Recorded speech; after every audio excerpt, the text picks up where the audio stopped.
What's going on, everybody? Welcome to another episode of the Touchdown with Doug Smith. Man, we got an action-packed episode for y'all tonight. Currently, the date is It's Monday night, November 22nd, 2021. We got the Giants facing off against the Tampa Bay Buccaneers, but we don't get into a little bit of that. We also got a Week 11. Already Week 11. NFL season's going by so quick. But you know what they say, it goes by fast when you're having fun. We're going to get into that. We're going to talk about some offensive coordinator possible candidates for the Miami Dolphins in this episode.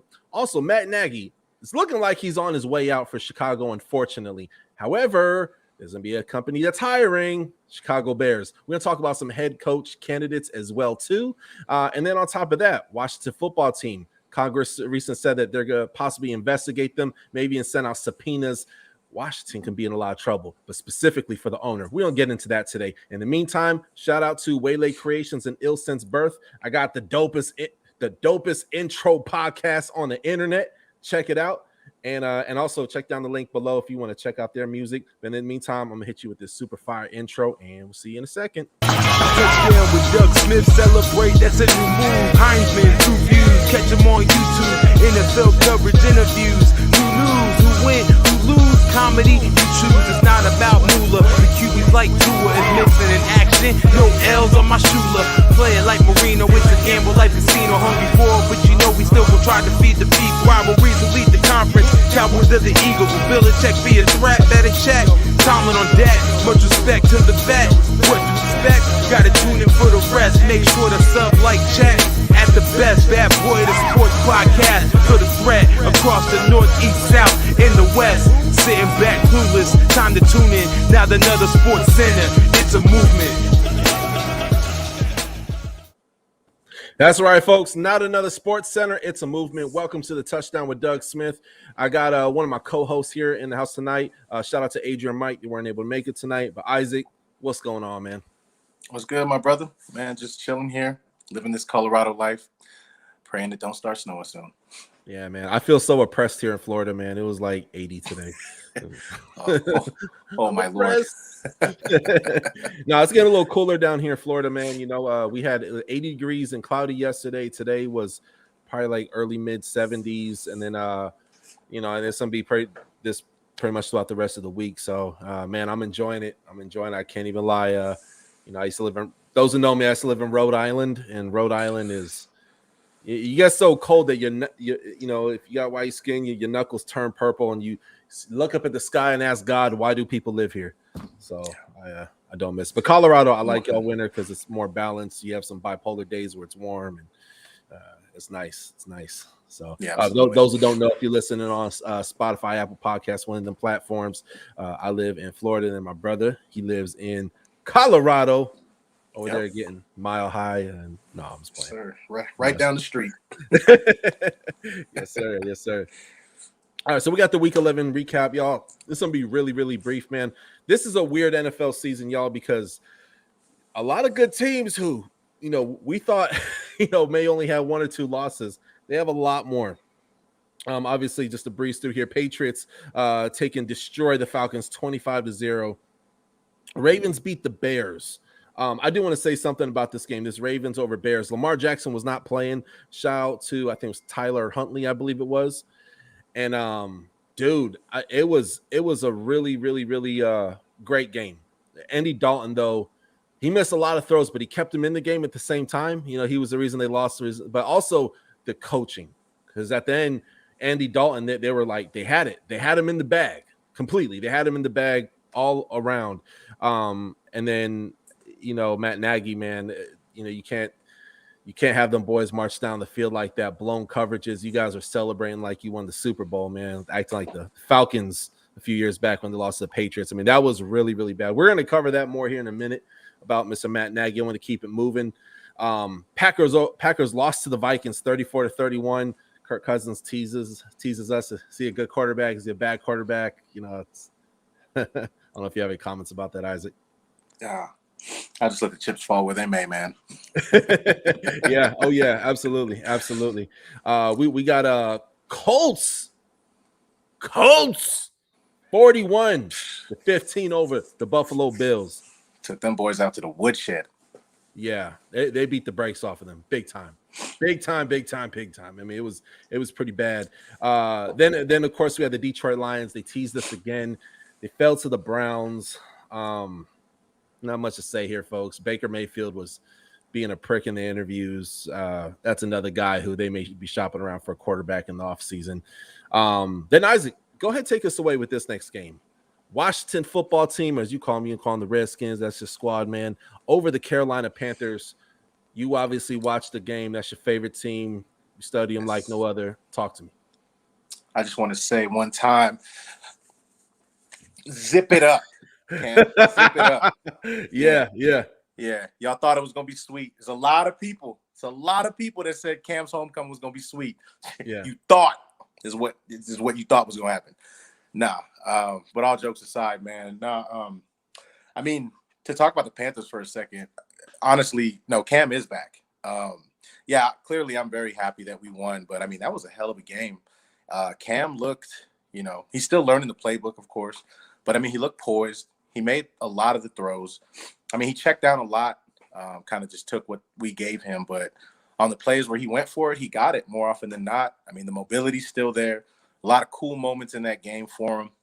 So, I mean, as far as a homecoming, I mean, that was awesome. As a fan of football, it was cool to see that. But as a fan of the Washington football team, though, it was really cool to see us, get punched with adversity, for a little bit. We went down early and we just kept fighting and we just won the game. And it just kind of shows for the last 2 years, we've been a tale of two halves. The first 8 weeks of the year, we just suck. We just don't know how to play football. And then I don't know what it is that we do on the bye week. We go to the bye week and we come back and it's like, all right, guys, we're at rock bottom. Maybe we'll try now. And then they start playing good football. Last week took out Tom Brady decisively. This week took out Cam Newton, and a healthy Panther squad was able to bottle up Christian McCaffrey. Was able to, went ahead and marched down the field at will on the number 2 defense in the league, and put up points on them. So I mean, it was a very, very good game. I'm proud of us. Still a lot of work to do, but one thing I'm really happy is the depth. The depth showed through a lot. We're missing Montez Sweat. Of course, we're missing Chase Young. He's out for the year. And the guys, Shaka Toney didn't even play. He had a concussion midweek. And was that in practice or? I think so. He got on the injury list late. I want to say Wednesday or Thursday. So it's not something that was documented. It kind of just happened new. But we've talked about it before in Washington, there's a big next man up mentality. Clearly no one is going to replace Chase Young. We know that. But what they can do is contribute and help win games. And that to me is a lot more important than putting up individual stats. Because if you're a young guy, whether it's an undrafted free agent, 7th, 6th round pick, you're just trying to make your way in the league. If you can get wins under your belt, help a team win, that's huge for your resume as you go forward. And, after a while, I mean, the way football works, you're going to build confidence. And you're eventually going to start making those same plays. So, I'm really happy to see the young guys step up the way they did. And, if we continue playing this brand of football, this is the Washington football team that I should have been seeing since week 1. Clearly we haven't. We like to make things hard for ourselves. Sometimes the moment's too big, pissing down our leg, don't want to be an athlete. Yeah. That's how it is. But no, I think, at the very least, the next 8 weeks will be very interesting. We got Seattle coming to Washington on Monday night coming up. Very banged up Seattle. Very banged up Seattle. We're going to Las Vegas to see a questionable Raiders team. They're not the same Raiders that they were at the beginning of the year. Could be a toss-up. And then we got 5 straight divisional matchups to end the year. And I love that. I think it's Philly, Dallas, then we end the season in New York. So, I mean, things can get very interesting. Yeah. I'm not going to jump the gun yet. I still want to see a little bit of things, but I'm surprised the quarterback didn't get snapped in half, man. That was crazy. You saw that? Yeah. What they did to him could be considered cruel and unusual punishment in 30% of the world. That was I was like, oh, stop. You could tell he stretched during the game. He stretched. My man was like, I could hear the scream. I'm like, no, stop. Somebody throw a flag. Throw in the damn towel. Oh, yeah. Hey, real quick, man. Just brought on my other co-host. Mr. Mike Williams. Hey, what's going on, brothers? Gang. Hey, we were 1-0. We actually 2-0 against the bye week, so I was pretty happy about that. You know what I'm saying? Yeah. So bye week came with some heat, but we came hotter. Yeah, we re-signed some players, so I count that as a W. You know what I'm saying? I've seen that. I love it, man. That's the thing about the NFL, man. Is like all these upsets. We going on week 3 or week 4 of upsets? Like it's just every week, man. And yeah, I mean, there's been crazy. I mean, I said this before the season. It's not just the AFC. The NFC is like just Eagles are shocking. I mean, there's so much stuff happening, and could the Vikings be rising to the top? I mean, this is exciting. I cannot call it who I think is gonna, 1 week it's the Packers. Oh, then they got the injuries, and then this week it's the Colts. You know what I mean? Like, so it's wild right now. You know what I'm saying? Hey, real quick, I want to shout out to Ice Kitty dropping love in the comment section, man. We definitely appreciate you tuning in. I got the Buccaneers winning this, though. I think Giants, their defense is shockingly underrated. They look good. They're looking. Shout out to also my dog, Mr. Melvin Johnson. Y'all check out Truth Be Told Sports Podcast if you're listening. Truth Be Told Sports Podcast. They are a lot of fun. Man, those guys, I've been on the show several times. We collaborated. Those are my dogs over there, man. Definitely appreciate y'all. But carrying on here, we got the Texans. They shocked us with the win over the Titans, but that's one of those division wins that are sneaky. It's a shock to everyone else, but if you're in that division, you play them twice a year, you know what's happening. Then we got the 49ers over the Jags, 30-10. Miami Dolphins, 24-17. Again, terrible play calling. Tua wowed again. He had a 60-yard touchdown pass. For all those that said that he can't throw a pass over 10 yards, he did that a lot, but he also had some really, really good throws. And when he throws downfield, he does make it count. So a lot of this is play calling, and he has to get the ball out quick because he has one of the worst O-line in the NFL. Yeah, no, I mean we've talked about it at nauseum, man. I think it's just going to take time. Like all he needs is to put games under his belt, and I truly believe he is the answer for Miami. Just like you said, just need to put some O-line around him, protect him. He's shown that he can make the plays. I don't understand why he gets as much hate as he does. I would encourage y'all Dolphins fans, be patient, man. Like, once y'all get that line around him, I mean, I don't think he'll ever have a line like he had at Alabama, where it's like 5 first-round draft picks. That's not very realistic. But in the NFL, get him a couple more pieces next year, and Jalen Waddle get on the same page. Mike Gesicki, Parker, I mean, he got some weapons. He got some weapons, man. Absolutely. Yeah. Oh yeah, absolutely. Yeah, no, it's gonna be exciting, man. And then you look at the future of the Miami Dolphins. If I had to say, it's Tua Tagovailoa, it's Mike Gesicki, Jalen Waddle, and I'm just gonna say it, Mac Hollins. Man, Mac Hollins is wowing us. NFL journeyman.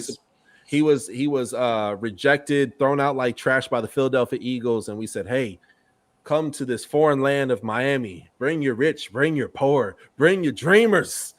And he came through, man, and he's made some really exciting plays. I definitely want to see him get more touches, though, for sure. But you're missing a big name, Doug. Who's that? Robert Hunt. The guy is a playmaker. Climb that guy up at the God himself. Give that guy the ball. That's facts, bro. Facts. That's the realest play I've ever seen a big man make in my life. That man was like, to this day, discombobulated, like fat Reggie Bush out there, man. I was like, I love it. Yo, they let him spike the ball. That was pretty cool. They let him spike the ball, and he's just like, linemen everywhere were like, there are dozens of us. Dozens. Yeah. We exist. We're people and stuff. All right, moving on. Saints, they fell 29-40 to Philadelphia Eagles. I'll say it's about Eagles. Even some of their losses to teams like the Kansas City Chiefs, they're putting up points. I want to open the floor just here real spontaneously. Jalen Hurts, is he a franchise quarterback? Because a lot of people saying no. I say yes. All biasness aside, what are y'all thoughts?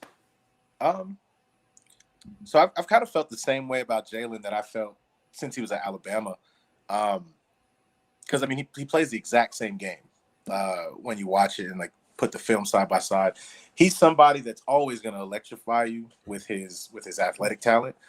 But if, say, he gets to the playoffs or later in December when, teams are specifically gearing for the run like that, I want to see him make a few more plays from the pocket. Because, the athleticism, that's never going to go anywhere. He's always going to be electric like that. But when teams start to contain him, that's kind of when the chinks in the armor start to show. Now, having said that, I do believe, with a little more work, if he continues playing the way he has been, it's not out of the realm of possibility that he can learn to be that guy.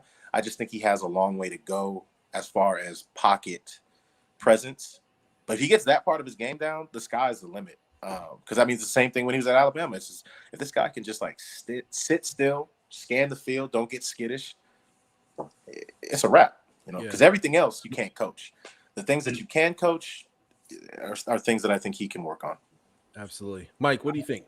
Yeah, I agree 100%. Honestly, I think this is I'm not comparing with Lamar Jackson, so Baltimore fans, don't hate, but he doesn't scramble as well as Lamar Jackson does, but he also doesn't take as many big shots. Does that make sense? Yeah. He doesn't. I think Lamar Jackson is a very, very underrated passer of the football. Yes. But I think Jalen Hurts processes the game a little bit better because there's some processes certain things.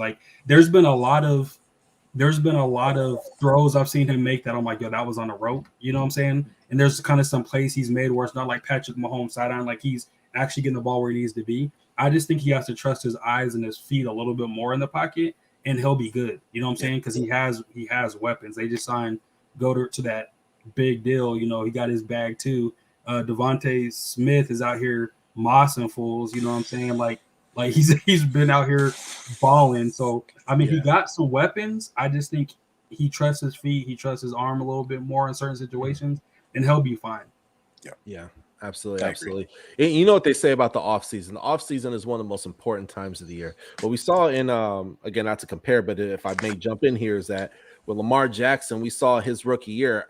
I saw him. I was like, he was jittery. He was jittery like a 5-year-old on a Saturday night drinking 2 liters of Coca-Cola and 7 packs of cookies. He was jittery in the pocket. And then year two came. And we saw a much different Lamar. And then year 3, and here we are in year 4, just enjoying and seeing greatness, a future Hall of Famer, perhaps. We're seeing this, and a guy with the high IQ mental capacity of a Jalen Hurts, who is, he's off the charts IQ wise. He's phenomenal.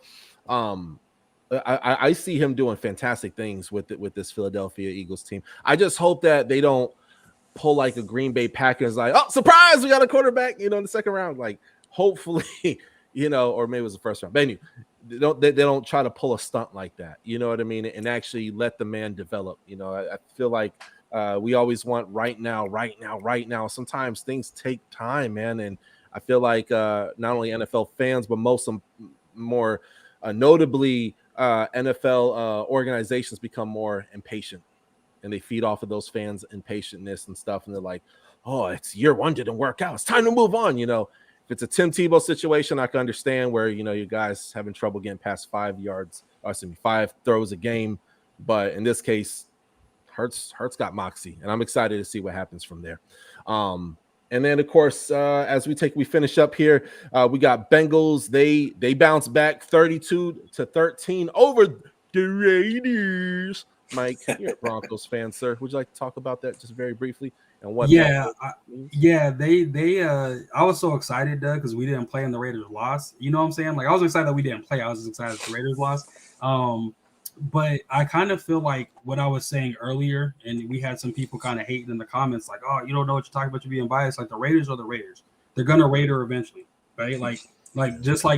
Again, the Cowboys are doing their thing, but the Cowboys are going to Cowboy eventually. The Broncos showed that, right? So I feel like the Raiders are in that situation now where, some of the stuff is starting to unravel. Some of the questions that you had going into the season, some of the questions I had, it's kind of starting to show a little bit. And I think if they had by all accounts, the players love their current coach, right? But I think he's not that John Gruden type, Andy Reid type, that's going to have to command the locker room per se. Yeah. So I think that they're kind of starting to backslide, and I think that was a really get right game for the Bengals. They absolutely needed to win that to kind of stay in that contention because the Ravens, we know the Ravens are gonna be what they're gonna be, especially when Lamar comes back. Yeah. The Steelers, they're kind of, but the Steelers are, when it starts getting cold, they start balling a little bit, right? So that division's pretty tough. Yeah. And I feel like this was a game they needed to get, and they absolutely got it, and they made plays. Joe Mixon went off. He didn't Jonathan Taylor or nothing, but he definitely had a good solid game as well. So solid game for sure. Yeah, Mixon is super underrated, man. And I remember, I just to shout him out real quick. I don't know if we'll ever see this, but like obviously he had some trouble, pre-draft and stuff. And for someone to turn it around like that and say, "Hey, I'm gonna be a professional. I'm gonna be out there, be a role model to these young boys and girls who watch this beautiful game called football," and to turn around like he has, man, it's absolutely beautiful. Absolutely beautiful. And then of course we got over here, Cowboys. They dropped the stinker. They lost 9-19 over the Kansas City Chiefs. Hey, great victory there. Arizona Cardinals 23-13 over the Seattle Seahawks. Seattle, get it together. The bird is crashing down. And then probably the most exciting game of the week, maybe even top 2, top 3. Chargers 41-37. Chargers are the real deal. They're looking good, man. Justin Herbert is no joke. And then, of course, right now, hey, shout out to Ice Kitty in the comment section. We appreciate you. Got the Buccaneers 16-10. I know right now is currently 5 minutes left in the second quarter. What do you guys take and have the final score of this game? Who do y'all got winning? I would say, it's Tom Brady. So I feel like eventually he's going to figure it out. My money's on him, 31-17. I like it. Yeah, Mike, what about you, man? I'm thinking I think they're going to win, but I think that sometimes, like, or at least this season, they've kind of played down a little bit to their competition at times. So I think this could be a game where they get ahead and then the Cowboys or not the Cowboys, sorry. I just saw Cowboys in the comments and that just scrambled my brain. The Giants kind of close the gap. Plus Saquon's back today. So I think this will be like one of them 31-25 type games, 31-24. But it'll never be in doubt. Like Tampa will have a touchdown lead about the whole game, but it'll be one of them games that's a little bit closer at the end than it probably should be. Love it. I got Tampa winning this. I think that maybe they break away, but I think the final score, they'll probably win by maybe like 8 or 9 points or something like that. So I'll say Tampa 28. This is 16. Yeah, say Tampa 28. I'm gonna give the maybe like 19 points. It's random as hell. 19 points. New York Giants. All right, and then of course we got our topics that we're covering here tonight. It's one of my favorite parts of the show here tonight.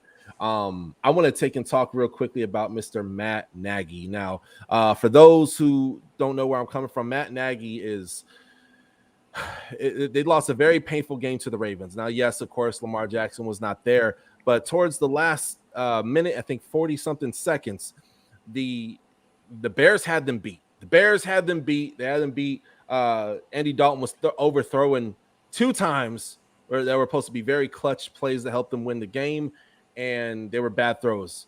But then on 4th down, he takes and he bombs it, and everybody, the audience is going crazy.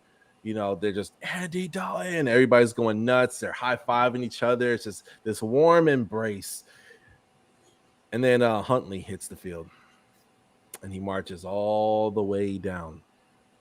Him and that wonderful gap 2 smile march all the way down the field, and they beat the Chicago Bears. And Mr.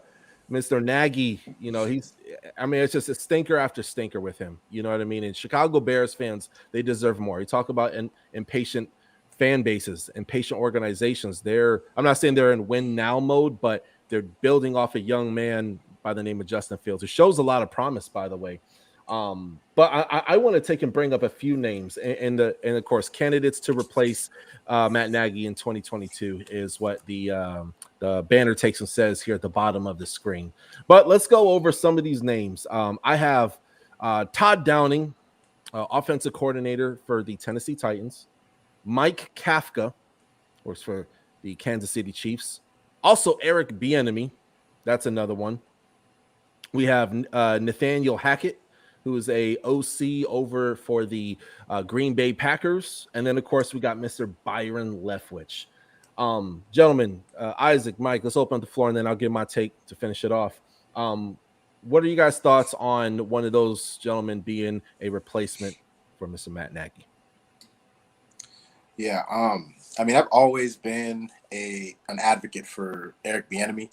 I mean, just look at what he's done with Patrick Mahomes. You know, he came from Texas Tech, very raw, somebody that the talent was clearly there, but he needed to, clean some things up, and now he's become arguably a top 3 quarterback in the game right now. So, I mean, his resume speaks for itself, and he's a real player's coach. So I think that, his fire, his mentality is something that would be infectious for the organization. And I mean, honestly, call it bias, what you will. I want to see a black man succeed, man. I mean, you look at the NBA, just to kind of shift for a second, and how many African-American head coaches have been hired, and how many of those teams have subsequently had, better success as a result. And, I'm looking at you, NFL, like, why not?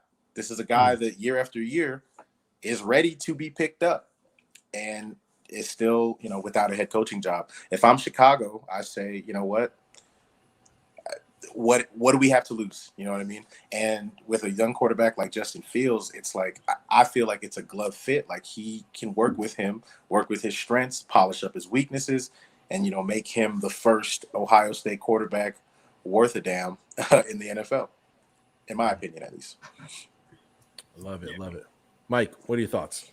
Yeah, so that would be my number one choice. That's like my number one choice for every job. I feel like he's the most deserving coach in waiting, essentially, right? But this is a name that I don't think you said. Maybe I'm wrong, but the one that I think maybe, if not Eric Bieniemy, would be Eric Daboll, which is like the Bills offensive coordinator. And the reason I say that is because you look at the similarities between those teams. You got a young, mobile quarterback with a strong arm, right? Both teams. Not saying Justin Fields is, Josh Allen. I'm not saying that, but similarly, they can both move around, can kind of make plays. You want to have a team. That team is built to play defense, right? Yeah. The Bills are built to play defense. The Bears are always built to play defense, and they're both built to have a solid running game that everything's played off of. And Eric Daboll showed he can do that, right? So if Eric Bieniemy doesn't get the job, I think he 100% agree with every single thing Isaac said. But another name, just to not maybe say the same name, would be Eric Daboll, because he's built what the Bears are trying to be. And I think that would be kind of a seamless fit in that system as well. Mike, thank you so much for bringing that up. That is one of the names I did not mention, but you bring up a fantastic point. And you look at the work that he's doing within the Buffalo Bills organization. I mean, it's absolutely wonderful. So, if you're looking for a head coach this offseason, this is a good year. This is a good year to get your turnaround in.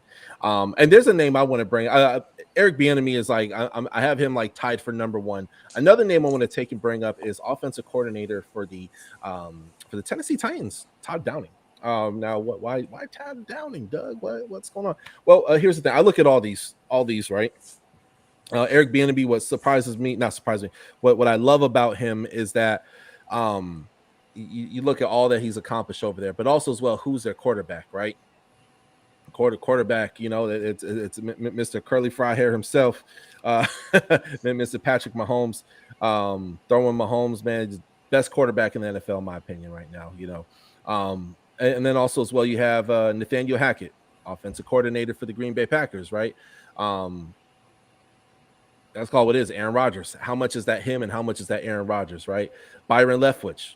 How much is that him and how much is that Tom Brady, right? Then Mike Kafka, same thing. He's in Kansas City. So, but again, I got to respect it because they find ways to win. They find ways to win. And when your quarterback, Pat Mahomes, is not getting it done, you find ways to win. But then I look at Todd Downing, and then, of course, it's not just, feed the ball to Derrick Henry, right? He's somebody who is going to definitely have a good running back presence in Chicago when draft time comes. There's a few really good running backs in this year's draft. He's going to put an emphasis on the O-line that's also going to take and ultimately protect Justin Fields, right? And then, of course, you look at the injuries in Ryan Tannehill and the low turnovers, and this guy's been with the organization for some time. So I look at all of that, and I'm like, man, this is This guy it's a safe pick as far as being a coach. But then there's Eric Bieniemy, so I'm really, really torn. Me personally, I'll probably pick Eric Bieniemy. I really would like to see Eric Bieniemy in the navy blue and orange. It should definitely be interesting. So, do I want to place a bet real quick? Are we on live as proof? No, I'm just kidding. $10. I think it's gonna be Eric Bieniemy. Like that job makes so much sense for him. It's like you got your young corner. Yeah, it's like literally perfect. That would be my number one. I love it. I love it. Yes, sir. Don't overthink it, Chicago. Just do it. Just do it. Don't let him stay around. What happens when they overthink it? Yeah. Mm-hmm. At the very least, Chicago, y'all need to get high off that Nagy pack in this offseason. Y'all got to do it, man. Yeah, prices are down. Oh yeah, and Justin Fields, I mean, he shows promise, man. I mean, he makes some really, really good, exciting plays, but again, you don't want to shoot down a quarterback's confidence because this could have ripple effects for years to come. You could have be a Josh Allen and have a fit like rookie year. It's like, I don't know about him, and then second year comes, it's like, whoa, new guy, you know. Or actually, I should say more second to third year. And then same thing with the Lamar Jackson. You know, offseason can make you or break you. So you want to have all the pieces in play for the proper development when it comes to these quarterbacks. Moving on to our next topic. Here it is. Offensive candidates to jumpstart Miami's offense for the 2022 season. So it's no secret, Miami Dolphins, they currently have George Godsey and Eric Studsville as their offensive coordinators. Miami Dolphins, they're doing a lot of things right, but doing a lot of things wrong and things that have really handicapped their season. Everything from not prioritizing the O-line to also as well having two offensive coordinators and not having consistency in play calling. You know, they all of a sudden want to be super aggressive in the fourth quarter when they're down by 10 points. You know, it's frustrating for a guy like Tua, and then with all the rumors, but you have a guy with Tua who really shows promise. We said this earlier in this episode. He shows tons and tons of promise. But I have a few names here of, again, just like we did with the Chicago Bears, how we broke down candidates to fill that Matt Nagy's position potentially next year. To get these two guys out of there. I'm sure they're wonderful people off the field. I don't ever want to assassinate people's character. But as far as being an offensive coordinator, man, go do something else. This is just not it for you. Miami Dolphins fans, we deserve better. And when you have electric players like Mike Gesicki, Mac Hollins, you got a Waddle, Dylan Waddle. And then Robert Hunt, Mike, you said it earlier. You got Robert Hunt on the offense. No, with all seriousness, you have these type of players for your team. You want to make the most of it, and you're not doing it with dink and dunk and dink and dunk. And then you have so much talent in that wide receiver room, and it's just not happening for the Miami. I see there's a lack of creativeness. But here's a few names. And then there's one name that really sticks out to me that I really want to elaborate. I'll save that one for last. But there's a few people, and now some of these people are in for contract extensions. Such as Mel Tucker from Michigan. He's looking to get a massive extension. Also, as well, you have James Franklin from Penn State, also looking to get a massive extension. But you never know. You never know. There could be interest to go down to South Beach. We got good food, tons of beautiful people, and wonderful weather. And, of course, the Miami Dolphins. Who knows? You got Lane Kiffin, Ole Miss. Here's one that interests me a lot. Jimbo Fisher. Never been an NFL coach. A lot of these guys that were in the NFL, then they go college. Jimbo Fisher, he's been a coach since 1993. 93 to 98, he was at Auburn. 99, he goes to Cincinnati. Fast forward, you guys already know back in, was it 2013, he goes to Florida State, wins a national championship with Mr. Jameis, Winston. All that happened. But that would be a guy who would also, I think he has a lot of experience in dealing with he had very offensive focused teams he's been a part of. But the number one person that I would love, it would kind of really just be a dream for me if he was on the Miami Dolphins. And again, not big on the radar, is Clemson offensive coordinator, not head coach, Clemson offensive coordinator, Tony Elliott, 41 years old. He's innovative. Matter of fact, I have here, he was a running backs coach from Clemson from 2011 to 2014. He was a offensive coordinator and running backs coach in 2015, 2019.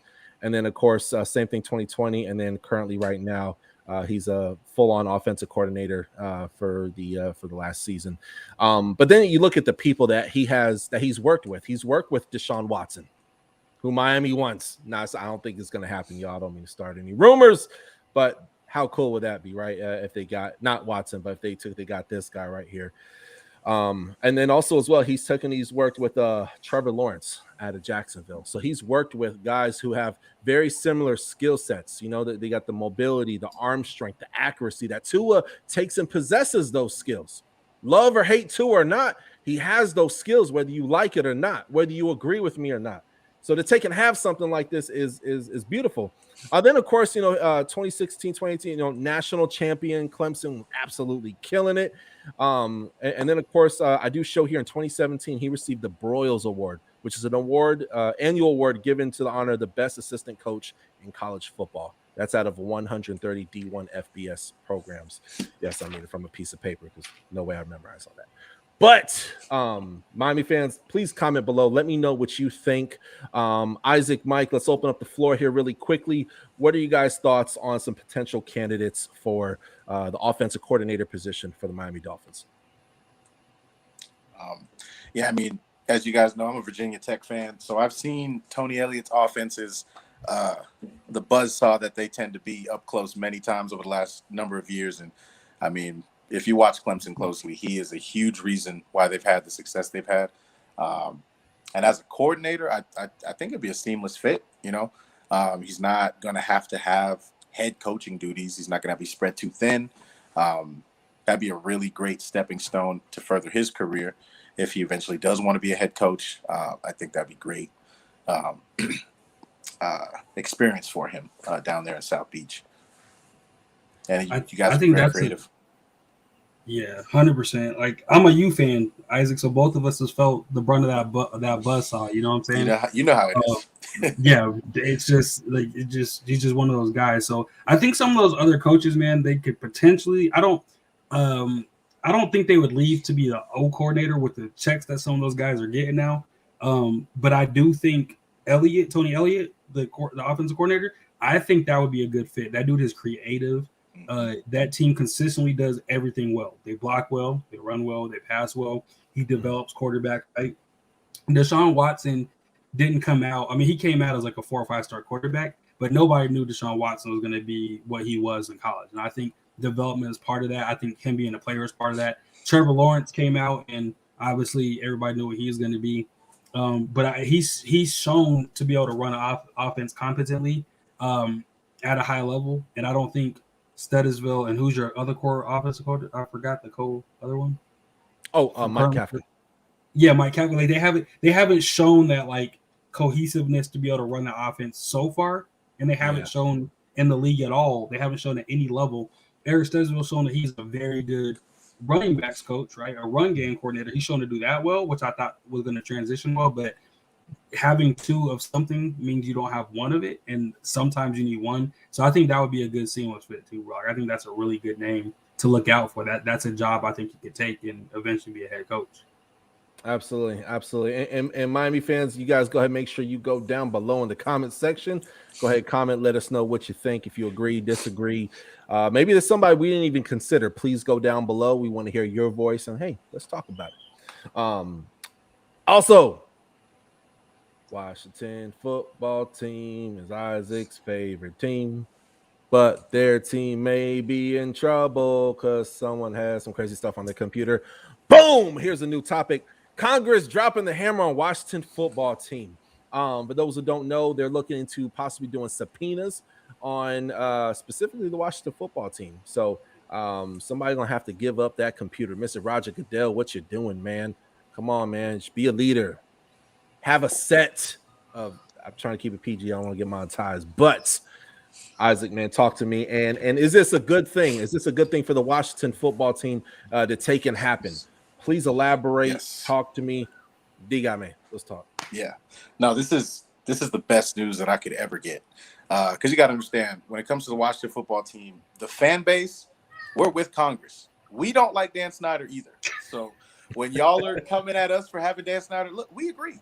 We don't like him either, but we can't do nothing about him because he owns the team, and you can't fire an owner. So this is the best way that we can just get his butt out of there, man.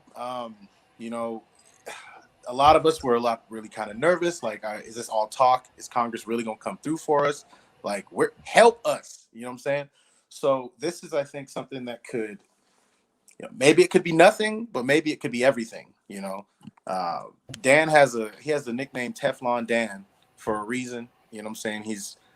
He's there, and it's like water off a duck's back. He could shoot a baby in the middle of the head, in the middle of the day, in the middle of the street, and he's going to get off. So, you know, this subpoena can really just unwrap a lot of these layers. Because I truly feel that if all of the emails are released and everything is out, it's not going to be us. It's not going to be just us that's, you know, going to be on the crosshairs. I would say about 70% of the teams in the league are going to be in trouble. There's a reason that they want this under wraps. It's going to unravel the league because, I mean, let's not be naive for a minute. All right, we've all played football. We know how locker rooms go. We know the dynamic. If you've been in an NFL locker room, you need to and locker room period, whether it's high school, college, you need to understand that an NFL front office it takes the toxicity that exists in those places and times it by 1 trillion. Like, that's just what it is. You know what I mean? So when it comes to the Washington football team, man, I really hope Congress does this, man. I want everything exposed. As a human, I don't want women to come to my organization and feel as though they have to be alienated or they have to feel a certain way because the men don't know how to get their damn act together. That's inexcusable to me. So I think this is absolutely a good thing. I really hope that justice is done and they don't do kind of like a cosmetic thing where they take away some draft picks, because who does that help? It doesn't help the team, and it damn sure doesn't help their victims. You know what I mean? So I want a thorough process. I want justice to be done for the victims, and, you know, I want a clean slate, man. I've said numerous times, Washington football's fan base is one of the sleeping giants in the league. There are a lot of us out there, but the team has not really been great, you know, so far. So a lot of us kind of just are tired. We're indifferent, and we're all of us are tired of Dan Snyder. We're right there with you all. We don't want him there. You find a way to get him out of there, I promise you, Washington gonna be back in a major way. We're one of those teams that, like, we kind of hover in the shadows. You know, if you watch us go around the country and play random teams, we're one of those teams where you go to the stadium and the people are like, "Why are there so many of y'all here?" Because we've been here. Hydra, baby, you cut off one head, 2 more grow in its place. But we got a bad owner, and it pisses us off, so we don't want to come out all the time.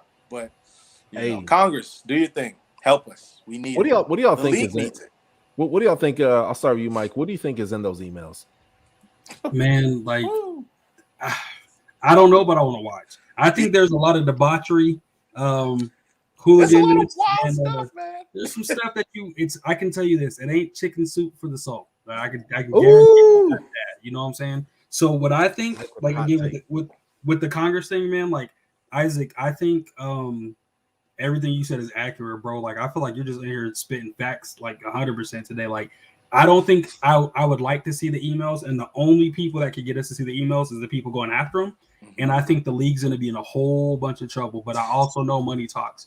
Yes. So I feel like we're not going to be able to see everything. And I feel like there might be a few more people besides just the Washington football team and the Raiders, but I don't think the league is going to let it get to the point where we're going to see everything and everybody's going to get affected, you know? Because I truly feel if those emails get released, man, the league is in trouble. There's going to be a lot of N-bombs. It's going to be a whole lot of gang stuff. You know what I'm saying? A whole lot of tomfoolery is going to be coming out, and the league don't want that. Because that's their cash cow. Of the controversial things that have happened. Shouldn't have been controversial, but, you know, from Kaepernick's protest to players wanting more money, and you know, it's some wild stuff in there. Dude, you know, there's some wild stuff in there. You know, look at this cheerleader who came after 11 p.m. at night. You know, think about how, or it could be some crazy stuff. Maybe he's like oils his body and wrestles with Jerry Jones. Man, I don't know. Yeah, maybe I mean, think about how we Illuminati stuff. Shoot the crap with each other. You know, think about how guys just talk, locker room talk. I don't condone it. I'm just saying it is what it is. It's true. So take that. And what do you think these people, just because they got suits and ties, they make 7 figures, you don't think they talking crazy like that? Come on. You said 7 figures? Like some of these guys are up there making like 10 figures. You know what I'm saying? These owners. So I mean, I just, man, like you're 100%. It's filth. That email thread, I can guarantee, will be the filthiest email thread. Now, check this out. They had the audacity and the unmitigated gall to put that in the email. What would happen if Congress subpoenaed their cell phones? Hey, y'all might as well start taking up NBA, bro, because NFL is canceled at that point. Here's the thing. What if they talking crazy with another team? Then that leads to a subpoena for their stuff, for more evidence. This can have ripple effects. But here's the thing, man. There's going to be people, there's going to be the traditionals. Oh, why are they going to start things? Just let the men play football. I'm old and 50. There's going to be those people. But, here's the thing, man. Children watch this game, right? Adults, families watch this game, right? Despite the occasional dirty hit, it's a great game. It's the best game on the planet. Shout out to baseball, basketball, hockey, cricket, all these other sports. But, listen, this is – shout out to the Olympics, but football is the best. There's nothing like football, man. I love it. I mean, rugby's cool, but it ain't NFL American football, baby. But if you have people out there denying other people for opportunities based off of whatever, whether it be ethnicity, orientation, religion, or maybe they did a rap video when they were 16 that was tasteless, whatever. I mean, you just want. I would like to think, and this is naive, and I know it's not true, but I would like to think that, hey, there's really solid dudes running these teams, but the billionaires, we already know it. Let's just get political here. Just very briefly, get down. The billionaires run the world. They run the world. You know what I mean? And not the president, not the whoever ambassadors, it's the billionaires, man. So these guys, they're going to find some stuff. I'm just saying they're going to find some stuff. I'm going to try to cap it there. But yeah, should be interesting. But maybe we get some funny stuff like, maybe I don't know, maybe he likes to burn his nipples or something, or maybe he likes to be some, or maybe it's some crazy stuff, some Jeffrey Epstein stuff, Illuminati. Hey, in the force, like I don't know. One wild card I will say, watch out for this John Gruden lawsuit, because that right there, some heat could come out of that. And okay, again, let's go there. You said, Mike, Let's go there. Yeah. What does the John Gruden lawsuit mean to not only the Raiders, but the National Football League? He's going after the throne, baby. What does that mean? It means he's pissed off. And I mean, honestly, rightfully so. I mean, you got to look at it from like an employer perspective or an employee perspective. If I was fired for cause for something that the organization knew about from the jump years ago, and they were purposely holding it just to drop it on me in the middle of my season to discredit me that much further, I'm going to be on a warpath. And if I'm John Gruden, I'm a $100 million man. You done tarnished my name. You done dragged me through the mud. I'm going to take you the F down. And I don't care. What's that movie with Val Kilmer? You tell him I'm coming, and I'm bringing all the hell with me. You know what I'm saying? It's like that. You know what I'm saying? Like I think that what makes it interesting is he's beholden to no one. But like you said, Mike, money does talk. But you're talking to a man that's already worth millions of dollars. I don't think money's that much of an object to him at this point. Mm-hmm. Now you didn't tarnish my name. That's a wild card, because that would be a funky way for the emails to be released. It might not be through the court process or through the Congress process. It might come out in that case, if it goes the way it should. And if that happens, that's a whole nother can of worms in and of itself. Right. So, it's a lot of moving parts with all of this. And I think all signs eventually and inevitably point to the NFL having to own up. It's very similar to us with the name change. We put it off for years and years and years, and finally corporate pressure just became so much that they had to make a move. If we want something to happen, it's going to have to make it to the point where corporate sponsorships are starting to pull out or pressure the league, saying, we don't want this. You're going to need Nike or, a crypto account or some big company, some huge sponsor to drop out, kind of like how FedEx did with us. because, like you said, money talks and it makes the world go around. Then enough corporate sponsors start pulling out because, hey, this is getting a little dicey. I don't like this. I might go over to the NHL where it's a little cooler or something like that. Now the NFL is gonna be like, whoa. You know, hey, here's some more emails. You know what? We were wrong. Blah blah blah. Whoop. So it's these next few months are going to be very interesting at the very least, I think. Yeah, man. I think 100%. And the John Gruden thing, getting fired for cause, all that, we see that at him. But the fact that Davis was willing to let's see the emails. You got a few owners let's see the emails. Mm-hmm. I think they know their organizations are going to be safe. There might be a few. I think there might be some people in those organizations that are gonna that maybe the ownership doesn't know about. So I think we might see a lot of sacrificial lambs like John Gruden. Oh yeah, that could 100% happen to appease the crowd. I think the big thing, something big that might happen is the stuff that was going on with the cheerleaders, man. That was so foul.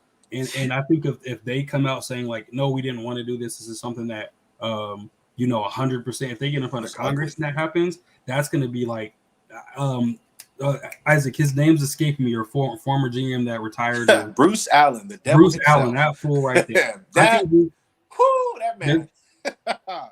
I think ad nauseum on him. Yeah, I think he's gonna have to.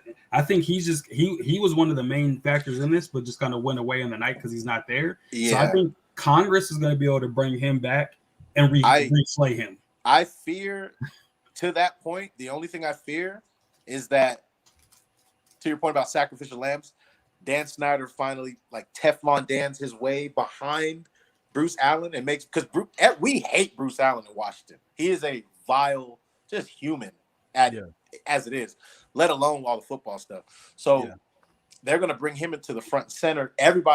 All the hate's just going to gravitate to him. And I fear that Snyder's going to be able to kind of, but it's not me though. Wouldn't happen to me. You know what I mean? And I don't want that. I want everybody brought to justice. Because like I said, I love football. I love my team, but there has to be a limit, man. I do not want women or cheerleaders coming to my organization and having to deal with that type of stuff, man. That's foul. That's ugly. It's disgusting. And I don't want that.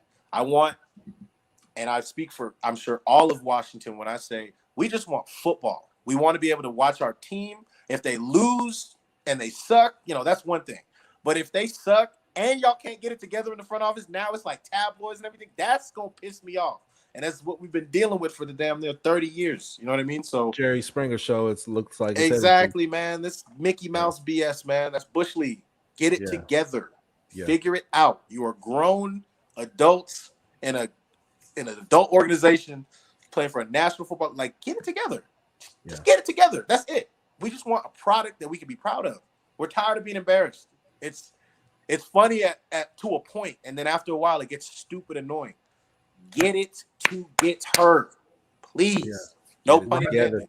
Hey, Roger Goodell's back here we never said I gave y'all money. Hey, that man is over here just what do you think Roger Goodell is like when he gets these scandals and stuff like that, whether it's Kaepernick getting another opportunity or whether it's John Gruden or even with these emails over in Washington, what is it? Oh, well, I don't know. I mean, but does he talk like Mr. Bill? I mean, I literally, it's just frustrating, man. Can we get some cojones, man? Can you be a prick, man? Can you? Who's the guy? Actually, that's a bad example, I should say. But anywho, man, we need some real leadership, man, because I mean, there's been talks of the NFL one day, probably not anytime soon, but one day even being an Olympic sport, and people watch from Japan. And people watch from Mexico, and people watch from Germany, and Canada, and Nigeria. All these places are around the world, and to see this going on, it's embarrassing. It's embarrassing. So, I'm gonna stop there. Something with Goodell though is he already told owners he's not coming back when his contract's up in 2024. So I feel like something with him is he'll go out on a whim to make sure that he's protecting the shield, and that's really no matter how people feel about Roger Goodell, I know players aren't the biggest fan of him, but he has done a phenomenal job. He's navigated through some of this concussion stuff, right? And that just kind of was like that was a huge thing. They wrote a check and it was gone. I feel like he has shown the ability to kind of navigate through some difficult situations, and I think he will do that and then ride off into the sunset, and then whoever comes in and replaces him will kind of transition with a fresh start, big new contracts like some of these television contracts coming up, Amazon contracts coming up, and getting Dan Snyder out of there. I think that's kind of what's going to happen. Yeah. And again, like you said, Isaac, man, like hopefully, bro, they read. That was loud, right? My keyboard said "bow," right? Oh, you good? Boom, gang. No. Hopefully, it kind of resets the organization, gets the league involved, and kind of gets the league reset. You know what I'm saying? But I think that's probably what's going to happen, man. This is going to be very interesting. We've been talking about in our chat for a little bit, man. Like, I'm very interested to see, and I think the fact that Gruden's doing that lawsuit is adding another wrinkle. Mm-hmm. Congress is going to be able to get what they want to get. Yeah, and it's not just one party or one. It's like they're both like, "Hey, we're second. Let's attack the NFL right now, right? Yeah, get the onus off of us, right?" So I think it's going to be some stuff that comes to light that none of us expected to see, and there's going to be some fines and some big checks getting wrote. But I also think Roger Goodell is the perfect person to help navigate this whole situation. Yeah. No, I agree fully. Definitely. Well, there you have it, folks. That's another episode of the Touchdown with Doug Smith. Shout out to my co-hosts, Mr. Mike Williams and Mr. Isaac Davidson. Hey, real quick, do y'all have any shout outs real quick before we end the episode? Yeah. Go ahead. I was actually gonna shout out Cortland Sutton, man. He got the bag, and I do think he deserves it. I'll give him his flowers, and good for that. Yeah, so thank you, Isaac, because the fact that you said that one, I don't have to give it, and I was gonna give one right. I think Cortland Sutton's an underrated receiver, of course, but also a very, very more so underrated receiver, Tim Patrick. Give a shout out to that guy for getting his bag. He got signed. He was an undrafted free agent. He was cut 3 times, and he's shown to be a very durable part of our offense. So I think we're gonna have a really deep receiving core for a while with those guys getting locked up. So shout out to him. And shout out to Donnie. Ike, Donnie Hendy, man. Shout out to the Bears. Donnie. Shout out to Donnie from Chicago? No, he's here, but he's a Chicago Bears fan. He's a black diehard. I met him back in 07. He was a cool guy, man. He was really dope. Super dope. 07, right? 08. Yeah. We're gonna definitely, I'm sure, get him on here to complain about the Bears because he's been texting me, Mike, get me on the podcast so I can talk about how the Bears and Matt Nagy are trash. Get Matt Nagy out of there. First off, Donnie, cut your hair ASAP. Do that yesterday. Yeah. That's cool, man. Yeah, Donnie's a cool guy, man. I remember when I met him, he gave me a ride home from church one time. And he was just telling me about, growing up in Chicago, man. He's a Chicago dude, man. And he's a real one. He loves that city, man. Really cool guy. So yeah, I would love to have Donnie. Donnie, what's up, man? What's happening? But yeah, man, listen, y'all go ahead, hit subscribe button, help grow the channel. If you want to donate, information is down below. Got the Venmo, got the Cash App, man, trying to grow this thing. Look, hey, we got some upgrades right here, God willing, hopefully next week or so. Hopefully next week y'all see me. We have some neon lights here in the background. Eventually we have the logo neon right back here. And maybe I could lose some weight and eat healthy, man. So a lot of big things happening around, man. I'm going to church, man, and Jesus is Lord. And man, and God bless you all, man. Y'all be safe. There's some crazy things happening in this world. If you have anybody out there that you love them. If anybody out there you need to forgive them. Life is too short. It's too dang short. Too much hatred in the world. We all just need to love each other. Stop trying to get your point across and maybe be a little more pro conversation. And maybe you're right. Maybe you're not. Maybe you're both wrong. But just love wins all, man. So God bless you. Jesus is Lord. Have a good night. Peace out. God bless. And subscribe to the best football podcast on the planet, The Touchdown with Doug Smith. Touchdown Nation. Good night. Peace out.